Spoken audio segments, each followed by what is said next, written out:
Bonjour et bienvenue. Aujourd'hui, on va parler de bulles spéculatives. On va définir ce que c'est, on va parler de pourquoi ça se produit et de comment les reconnaître.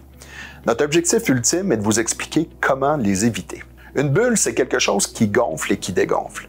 La spéculation, c'est l'action de parier sur les fluctuations futures. On parle de bulle spéculative quand le prix d'un actif s'éloigne de sa valeur au point où son attrait principal, c'est la spéculation que le prix va continuer d'augmenter. L'exemple le plus célèbre d'une bulle spéculative est celui de la bulle des tulipes au 17e siècle. Avec l'arrivée de la tulipe en Hollande, on s'était mis à attribuer différentes valeurs aux tulipes en fonction notamment de leur couleur. Et comme c'était impossible de déterminer d'avance quel type de fleur un bulbe allait donner, la tulipe est devenue un objet de spéculation. À son paroxysme en 1637, le prix des bulbes de tulipe équivalait à 20 fois le salaire annuel d'un artisan spécialisé. Si on transpose ça aujourd'hui, on se rend bien compte que ça n'avait pas de sens.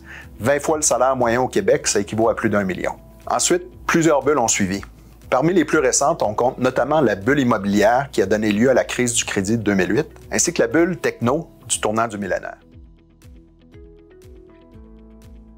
Encore plus récemment, au Canada, on a eu une bulle suite à la légalisation du cannabis en 2018. Le type de cannabis le plus connu était Canopy Growth. Il a d'ailleurs perdu 99% de sa valeur depuis son sommet il y a 6 ans. On vient de donner différents exemples de bulles, et dans tous les cas, les bulles sont passées par les 3 mêmes étapes. La première étape, c'est l'éclosion. Les cycles spéculatifs surviennent à la suite d'erreurs de prévision. On surestime les rendements futurs et on sous-estime les risques qui leur sont associés. Ces erreurs d'évaluation s'accompagnent souvent d'un événement externe qui porte à croire que les méthodes traditionnelles d'évaluation ne s'appliquent plus. Pour la bulle technologique, l'événement externe, c'était l'avènement de l'Internet. Pour la bulle du crédit, c'était un taux d'intérêt historiquement bas qui a mené à une forte spéculation immobilière. Et pour la bulle du cannabis, c'était sa légalisation. Ainsi, la formation d'une bulle spéculative tient au fait qu'il y a une conception erronée qui est adoptée massivement par les investisseurs, puis s'il y a un accès facile et abordable au crédit, ça joue typiquement un rôle aggravant. La seconde phase, c'est l'envoûtement. Comme les marchés boursiers sont des encans où les acheteurs et les vendeurs se rencontrent, les bulles gonflent quand, suite à l'éclosion, le nombre grandissant d'acheteurs dépasse largement le nombre de vendeurs. Puis souvent, l'intérêt des médias et de la population générale attire davantage d'investisseurs qui cherchent à s'enrichir sans trop comprendre ce qui se passe. Ça accélère et nourrit l'envolée des prix, des actifs qui sous-tendent la bulle, donc souvent des actions. La troisième et ultime phase, c'est l'éclatement.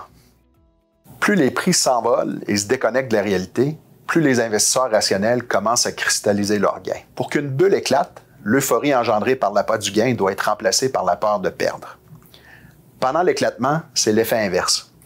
Il y a un renversement entre le nombre d'acheteurs et de vendeurs. Souvent, c'est un événement imprévu qui provoque un changement radical de sentiment et qui fait en sorte que la peur cède sa place à la panique.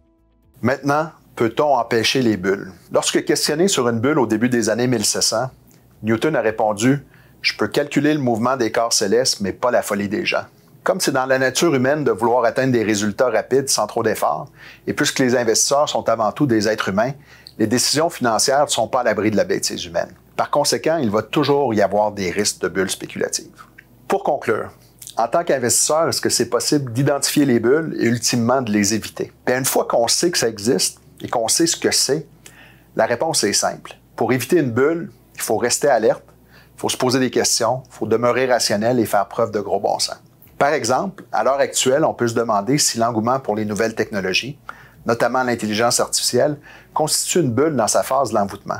En apparence, ça semble être le cas. Par contre, pour en être certain, on va devoir attendre puisque l'existence d'une bulle spéculative est typiquement confirmée seulement après son effondrement.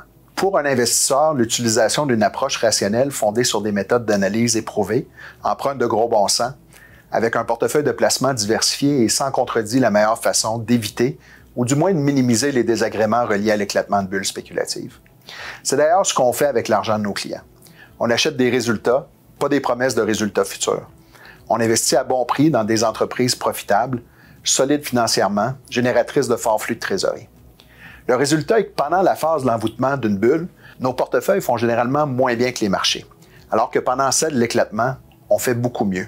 Et qu'ultimement, nos rendements à long terme sont significativement meilleurs que ceux des marchés, comme en témoigne notre historique de rendement à long terme.